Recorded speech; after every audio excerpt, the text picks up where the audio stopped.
Hello மக்களே, ஜானகி ரகுராம் செம ட்விஸ்ட்டாக போயிட்டுருக்கேன். நம்ம மாயாவை எப்படியாவது சாருவோட நிலைமைக்கு யார் காரணம் அப்படிங்கிறத தெரிஞ்சுக்கிறதுக்காண்டி ரீபோஸ்ட்மார்ட்டம் பண்ணுறதுக்கான வேலைகள் எல்லாத்தையும் பார்க்குறாங்க. இதை தெரிஞ்சுக்கிட்ட புவனேஸ்வரியும் பசுபதியும் எப்படியாவது இதுக்கு பின்னாடி ரிப்போர்ட்டை மாற்றி வச்சிடணும்னு சொல்லிட்டு ஒரு ஆளை அரேஞ்ச் பண்ணுறாங்க. ஆனால் அவங்க எதிர்பார்க்காத விதமாக அந்த இடத்துல நேர்மையான ஒருத்தங்க வந்து நிற்கிறாங்க.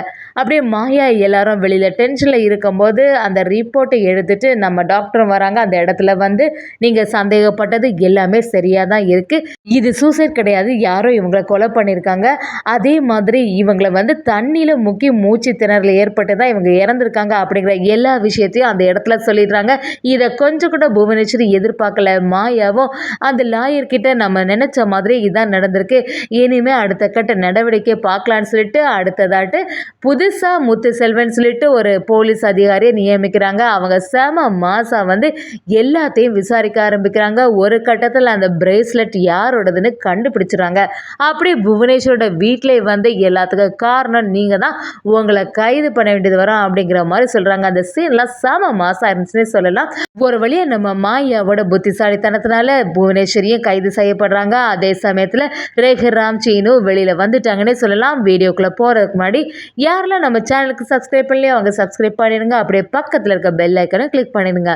அப்போ தான் நான் போடுற வீடியோலாம் உங்களுக்கு நோட்டிஃபிகேஷனாக வரும். புவனேஸ்வரியும் பசுபதியை எப்படியாவது இந்த சாருவோட ரிப்போர்ட்டை மாற்றி எழுதணும்னு சொல்லிட்டு அதுக்கான ஒரு ஆள் அந்த இடத்துல அரேஞ்ச் பண்ணுறாங்க. ஆனால் அவங்க எதிர்பார்த்த மாதிரி எதுவுமே நடக்கலை. அங்கே வேற ஒரு ஆள் வரவும் இது என்ன நம்ம அரேஞ்ச் பண்ண ஆள் இல்லையே, இப்போ என்ன பண்ணுறதுன்னு சொல்லிட்டு அந்த இடத்துல குழம்பி போய் நிற்கிறாங்க. அதே சமயத்தில் அங்கே உள்ள டாக்டரும் நீங்கள் தானே இந்த கேஸை மறுபடியும் ரிப்போர்ட் கொடுக்கணும்னு சொன்னீங்க அப்படின்னு கேட்கும்போது மாயாவும் ஆமாம் சார், இதில் எங்களுக்கு ரொம்பவே சந்தேகம் இருக்குது, கரெக்டாக பார்த்து சொல்லுங்கள் அப்படி சொல்லும்போது அதுக்கான ப்ரொசீஜர் எல்லாத்தையும் மேற்கொள்ளதுக்காண்டி உள்ளே போகிறாங்க. இதை பார்த்துட்டு இருந்த புவனேஸ்வரியும் எப்படியாவது இந்த ரிப்போர்ட்டை மாற்றி எழுதுனா இப்போ வேறு வழியே இல்லை, இந்த மாயாவுக்கு மட்டும் உண்மை தெரிஞ்சதுன்னா அதுக்கப்புறமா எல்லாமே சொதப்பிடுமே அண்ணா, இப்போ என்ன பண்ணுறதுன்னு சொல்லிட்டு அந்த இடத்துல யோசிச்சுட்டே இருக்காங்க. லிங்கத்திட்டு வந்து புவனேஸ்வரியும் பாத்தியா இங்கே என்ன நடக்குதுன்னு, உன்னோட பொண்ணு காரியத்தை கூட ஒழுங்காக செய்ய விட மாட்டாங்க இவங்க எல்லாம், அவங்களோட செல்வாக்கை பயன்படுத்தி இந்த ரகுராமுக்கு ஏற்ற மாதிரி எல்லாத்தையும் மாற்றிடுவாங்க பாரு அப்படிங்கிற மாதிரி லிங்கத்துக்கிட்ட புவனேஸ்வரி சொல்லிட்டு இருக்காங்க. இதை கேட்ட மாயாவும் கொஞ்ச நேரத்துல என்ன உண்மை இருக்கு அப்படிங்கறது எல்லாமே வெளிப்படும், சாரோட நிலைமைக்கு காரணமான யாரையுமே நான் சும்மா விட போறதில்ல அப்படிங்கிற மாதிரி மாயா அந்த இடத்துல பேசுறாங்க. லிங்கமும் நம்ம மாயாவை பார்த்து எதிர்த்து பேசும்போது லிங்கத்துக்கிட்ட உங்க பொண்ணுக்காக தான் நாங்க இப்படி போராடிட்டு இருக்கோம், நீங்க அது புரியாம இந்த புவனேஸ்வரி சொல்றதெல்லாம் கேட்டு நம்பிட்டு இருக்கீங்களே, உண்மையெல்லாம் வெளியில வரும்போது இதை நினைச்சு வருத்தப்பட போறீங்க அப்படிங்கிற மாதிரி நம்ம மாயா லிங்கத்தை பார்த்து பேசுறாங்க. வெளியில் வந்த டாக்டரும் நம்ம மாயாவை பார்க்குறாங்க. மாயாவும் என்னாச்சு சார்னு விசாரிக்க ஆரம்பிக்கிறாங்க. அவங்களும் நீங்கள் சந்தேகப்பட்டது சரியாக தான் இருக்குது, இது கண்டிப்பாக சூசைடு இல்லை, கொலை தான். அது மட்டும் இல்லாமல் இது வந்து தூக்கில் போட்டது கிடையாது, யாரோ அவங்கள வற்புறுத்தி தண்ணியில் முக்கி தான் கொலை பண்ணியிருக்காங்க அப்படிங்கிற எல்லா விஷயத்தையும் அந்த டாக்டர் சொல்லிடுறாங்க. இதை கேட்டோட மாயாவுக்கு புரிய ஆரம்பிக்குது. எனக்கு நல்லாவே தெரியும், இதை தான் நான் சந்தேகப்பட்டேன், அது மாதிரி தான் இருக்குன்னு சொல்லிட்டு அந்த லாயர்கிட்ட சொல்கிறாங்க. அதே சமயத்தில் புவனேஸ்வரிக்கு அப்படியே அதிர்ச்சி ஆயிடுறது. எல்லாமே நடந்த மாதிரி சொல்லிட்டாங்களே, இப்போ என்ன பண்ணுறது, இந்த மாயா வேற சும்மாவே இருக்க மாட்டா, இதை வச்சு கண்டிப்பாக அடுத்த கட்ட நடவடிக்கை எடுக்க பாப்பா அப்படின்னு சொல்லிட்டு நம்ம புவனேஸ்வரி யோசிக்கிறாங்க. லிங்கத்துக்கு அந்த இடத்துல அப்படியே தூக்குவாரி போடுது. இப்போ என்ன பண்ணுறது, அப்போ இது நாள் வரைக்கும் நம்ம சாரு ஓட நிலைமைக்கு அந்த ரகுராம் தான் காரணம், அது மட்டும் இல்லாமல் இப்படி தூக்கு போட்டு தான் ஒரு பிரச்சனை ஆச்சுன்னு நினச்சா இவங்க வேற மாதிரி சொல்கிறாங்களே அப்படின்னு யோசிச்சுட்டு இருக்கும்போது புவனேஸ்வரி லிங்கத்தோட மனசை மாத்துற மாதிரி பாத்தியா லிங்கம், நான் ஏற்கனவே சொன்னல இதுதான் நடக்கணும், எல்லாமே இந்த மாயாவோட ஆட்கள் தான், இவங்க எல்லாரும் சேர்ந்து எப்படியாவது ரகுராம வெளியில கொண்டு வந்துடும் சொல்லிட்டு இந்த வேலைகளை பார்க்குறாங்க. இப்படியே நடந்துட்டு இருந்தேன்னா அப்புறமா உன்னோட பொண்ணு நிலைமைக்கு காரணமான அவனை எல்லாம் வெளியில ஈஸியாக கொண்டு வந்துருவாங்க, இப்போ என்ன பண்ண போற லிங்கம் அப்படின்னு சொல்லும் போது லிங்கமும் அந்த இடத்துல அப்படியே கொதிச்சு எழுறாங்க. என்ன மாயா இங்க என்ன நடக்குது, எப்படி இருந்தாலும் என் பொண்ணோட நிலைமைக்கு காரணம் உங்க குடும்பம் தான், இவங்களெல்லாம் சும்மாவே விட மாட்டேன், தேவையில்லாம நீ ஏதோ ஒரு சதி வேலை பண்ற அப்படிங்கிற மாதிரி மாயா கிட்ட சொல்றாங்க. என்னதான் மாயா லிங்கத்திட்ட சொன்னாலும் லிங்கா அதை கேட்குற மாதிரில புவனேஸ்வரி அவங்க மைண்டை அப்படியே மாற்றி வச்சிருக்காங்க. அதே சமயத்தில் ஜானகி வீட்டில் உள்ளவங்க எல்லாருமே பயங்கர டென்ஷனில் இருக்காங்க. மாயா வேற வெளியில் போனால் ரிப்போர்ட் என்னாச்சுன்னு புரிய மாட்டேங்குது அப்படின்னு சொல்லும்போது மாயாவும் லாயரும் அந்த இடத்துல வராங்க.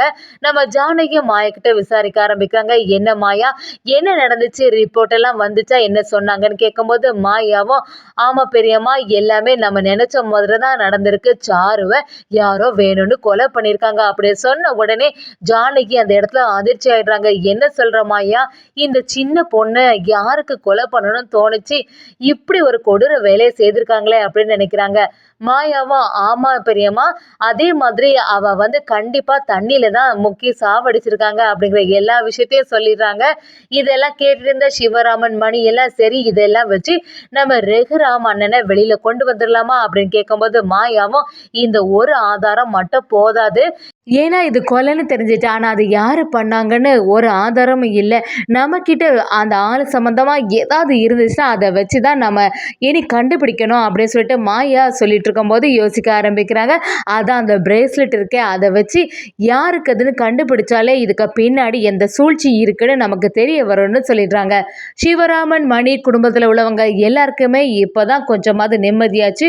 எப்படியாவது இந்த ஆதாரத்தை எல்லாத்தையும் வச்சு நம்ம ரகுராமண்ணனை வெளியில் கொண்டு வந்துடலான்னு சொல்லிட்டு ஒரு பிளான்ல இருக்காங்க. அதே சமயத்தில் இந்த லாயரும் குடும்பத்தில் உள்ளவங்க எல்லாருக்கிட்டையும் சொல்றாங்க, நீங்க நினைச்ச மாதிரி எப்படி இந்த கேஸ் சீக்கிரமா முடிஞ்சிடும். டிபார்ட்மெண்ட்ல இருந்து இதுக்காக ஸ்பெஷல் ஆபீசர் ஒருத்தங்களை நியமிச்சிருக்காங்க. அவங்க எல்லாம் எடுக்கக்கூடிய கேஸ் பக்காவா இருக்கும். ரொம்பவே நேர்மையானவர், உண்மைக்கு பக்கம் தான் எப்பவுமே இருப்பாரு. அதனால எந்த பிரச்சனையும் வராது. ரகுராமையா சீக்கிரமா வீட்டுக்கு வந்துருவாங்க அப்படிங்கிற மாதிரி அந்த லாயர் சொல்றாங்க. கரெக்டா அந்த இடத்துல அந்த முத்து செல்வன் அவங்க வராங்க. அதான் ஸ்பெஷல் ஆபீசர். அப்படி இறங்குன உடனே செம மாசம் அவங்கள காட்டுறாங்க. குடும்பத்துல உள்ளவங்க எல்லாருக்குமே நம்பிக்கை வருது. அவங்க நம்ம ஜானகி அப்படி எல்லார்கிட்டயுமே விசாரிக்க ஆரம்பிக்கிறாங்க.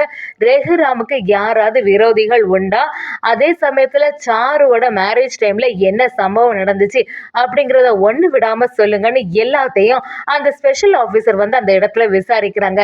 நம்ம ஜானகி சிவராமன் எல்லாருமே சேர்ந்த மாதிரி சாரோட மேரேஜ்ல என்னெல்லாம் குழப்பங்கள் நடந்துச்சு அப்படிங்கிறத கடைசி வரைக்கும் சொல்லிடுறாங்க. இதை கேட்ட உடனே அவங்க எல்லாத்தையும் நோட் பண்ணி வச்சுறாங்க. அதே சமயத்துல உங்களுக்கு யாராவது எதிரிகள் உண்டா, யாருக்கு மேலேயாவது சந்தேகம் இருக்கா அப்படின்னு விசாரிக்கும் போது நம்ம மாயாவும் அந்த இடத்துல ஆமா சார், எனக்கு புவனேஸ்வரி மேலதான் சந்தேகமா இருக்கு. அவ எங்க குடும்பத்தை எப்படியாவது பழி வாங்கணும்னு சொல்லிட்டு ரொம்ப நாளா யோசிச்சுட்டு இருந்தா. அவளுக்கு யார் எப்படி போனாலுமே பரவாயில்ல, ஆனா ரகுராம் நல்லபடியா இருக்கக்கூடாதுன்னு நினைச்சிருந்தா அதே மாதிரிதான் இப்படி ஒரு சம்பவம் நடந்திருக்குன்னு சொல்லிடுறாங்க. அது எல்லாத்தையுமே முத்துச்செல்வன் கவனிச்சு வச்சிடறாங்க. அதே சமயத்தில் மாயாவும் அந்த சம்பவமான இடத்துல ஒரு பிரேஸ்லெட்டு சாருவோட கையில் இருந்து சொல்லிட்டு எல்லாத்தையும் சொல்லிடுறாங்க. முத்துச்செல்வனை எப்படியாவது இந்த பிரேஸ்லெட் யாருக்குதுன்னு தெரிஞ்சுக்கிட்டோன்னா அதுக்கப்புறமா நமக்கு இந்த கேஸை சால்வ் பண்ணுறதுல ரொம்பவே ஈஸியாக இருக்கும்னு சொல்லிட்டு அந்த பிரேஸ்லெட்டை பற்றின எல்லா விவரத்தையும் விசாரிக்க ஆரம்பிக்கிறாங்க. ஒரு கட்டத்தில் அது புவனேஸ்வரியோட வீட்டில் உள்ளது தானே தெரிய வருது. அப்படின்னு அந்த முத்துச்செல்வன் செம மாதம் அந்த இடத்துல வராங்க. புவனேஸ்வரி இதை கொஞ்சம் கூட பார்க்கல, அப்படியே பதட்டம் ஆயிடுறாங்க. அவங்களும் எதுக்கு இப்போ தேவையில்லாமல் இங்கே வந்திருக்கீங்க நான் அப்படி விசாரிக்கும் போது என்னை பார்த்தோன்னே பயந்துட்டீங்களா அப்படின்னு சொல்லும்போது மாயா தேவையில்லாத வேலையை பார்க்குறா. எங்களுக்கும் இதுக்கும் எந்த சம்மந்தமும் இல்லை, அவ சொன்னான்னு சொல்லிட்டு இந்த இடத்துல வந்துட்டீங்களே அப்படின்னு கேட்குறாங்க. அந்த இடத்துல கரெக்டாட்டு நம்ம முத்துச்செல்வன் அந்த பிரேஸ்லெட்டை எடுத்து காட்டுறாங்க. உடனே நம்ம பசுபதியும் புவனேஸ்வரியும் பதட்டாயிடுறாங்க. இவருக்கு ஏதோ தெரிஞ்சிட்டு போல, அதுக்காக தான் நம்மளை அரெஸ்ட் பண்ணதுக்காண்டி வந்திருக்காங்கன்னு எல்லா விஷயமும் தெரிய வருது. ஒரு கட்டத்தில் புவனேஸ்வரி அந்த இடத்துல இருந்து கூட்டிட்டு போறாங்க. இன்னொரு பக்கம் பார்த்தீங்கன்னா மாயா கோர்ட்டில் செம மாசாட்டு எல்லா ஆதாரத்தையும் ரிப்போர்ட்டு அந்த பிரேஸ்லெட் யார் கூடது அப்படிங்கிற எல்லாத்தையுமே சப்மிட் பண்றாங்க. ஒரு கட்டத்தில் ரகுராம் சீனுக்கு மேலே எந்த தப்புமே இல்லைன்னு சொல்லிட்டு வெளில விட்டுறாங்கன்னே சொல்லலாம்.